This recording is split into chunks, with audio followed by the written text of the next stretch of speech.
High, আমি Pranati. Welcome to Pranati creation. প্রথমেই বলে রাখি, আমি কখনো ড্রয়িং শিখিনি, আমি আর্টিস্ট নই বা সুযোগ হয়ে ওঠেনি শেখার। তো আজ সাহস করে বসে পড়লাম কিছু একটা ড্রয়িং করব বলে। প্রথমে ভাবছিলাম কি করব, তো কিছু না ভেবে চিন্তেই আমি তিনটে প্রথমে ফুল এঁকে নিয়েছি রেড কালারে, তার উপর আমি হোয়াইট কালার দিয়ে কাভার করলাম। তারপর কয়েকটা পাতা এঁকে নিয়েছি। জানি না এটা কেমন দেখতে হবে, প্রথমে ক্ষমা চেয়ে নিচ্ছি যদি কোনো ভুল হয়ে থাকে।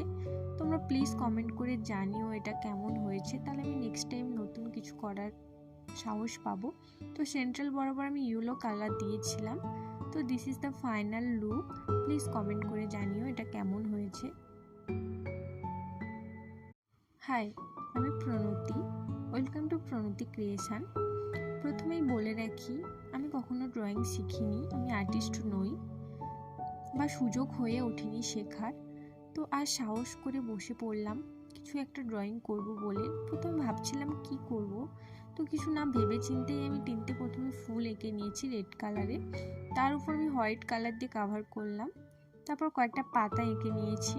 জানি না এটা কেমন দেখতে হবে, প্রথমে ক্ষমা চেয়ে নিচ্ছি যদি কোনো ভুল হয়ে থাকে। তোমরা প্লিজ কমেন্ট করে জানিও এটা কেমন হয়েছে, তাহলে আমি নেক্সট টাইম নতুন কিছু করার সাহস পাবো। তো সেন্ট্রাল বরাবর আমি ইয়েলো কালার দিয়েছিলাম। তো this is the final look. Please comment করে জানিও এটা কেমন হয়েছে।